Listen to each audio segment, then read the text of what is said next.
रामकृपाल जी, क्या लग रहा है आपको, आरक्षण वाला जो सियासी खेल है वो नीतीश की जुबान कहीं डीरेल तो नहीं कर देगी?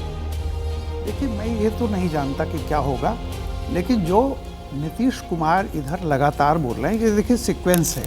आप जिस दिन उन्होंने ये कहा था कि कांग्रेस को फुर्सत नहीं है इंडिया अलायंस के बारे में सोचने की, उसके बाद फिर जिस तरह से वो बाद में जनसंख्या पर जो बोले, जो भी कुछ बोले, और उसके अगले दिन इतना दुखी होने के बाद कि मुझसे गलती हो गई, मैं अपने को धिक्कार रहा हूँ, सब कुछ करने के बाद फिर जिस तरह से जीतन राम मांझी को उन्होंने कहा, जो लैंग्वेज थी वो लैंग्वेज ऐसी थी जैसे कोई सामंत किसी एक छोटी जाति वाले को जिस तरह से बोलता है।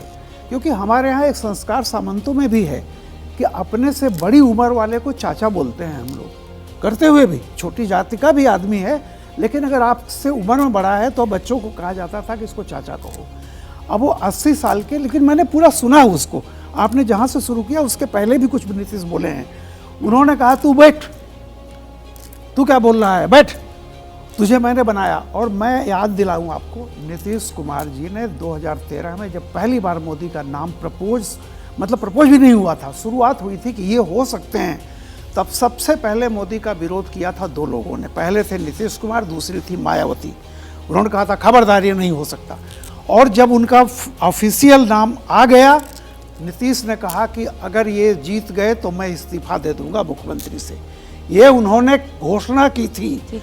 और जब वो जीत गए तब उन्होंने उस नैतिक दबाव में इस्तीफा दिया, चूंकि वो पहले से डिक्लेयर कर चुके थे।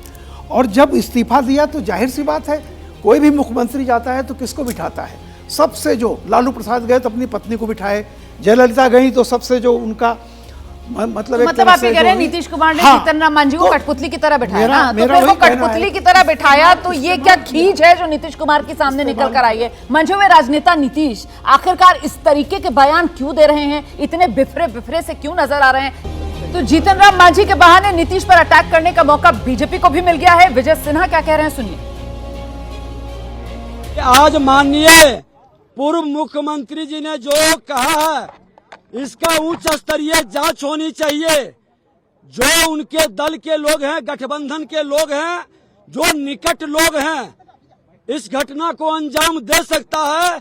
बिहार जैसे बड़े राज्य के साथ एक बड़ी साजिश का इन्होंने खुलासा किया है।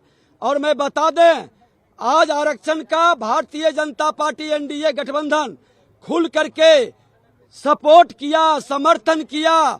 और आज जिस तरह से एक महिला का अपमान, एक दलित के अपमान पर राजद के लोग जिस तरह से वातावरण बनाने का कोशिश कर रहे हैं, ये गुंडा राज और गुंडों की सरदार बिहार के माहौल को खराब कर रहे हैं।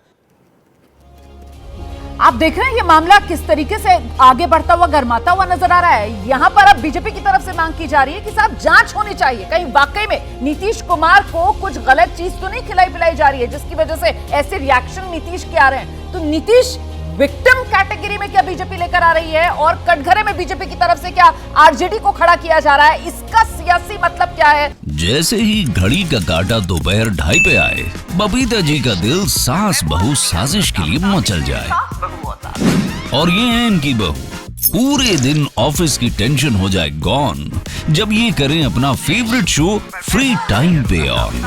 इनकी तरह आप भी देखिए अपना फेवरेट शो अपने टाइम पर, और डाउनलोड कीजिए एबीपी लाइव ऐप अपने स्मार्ट टीवी पर।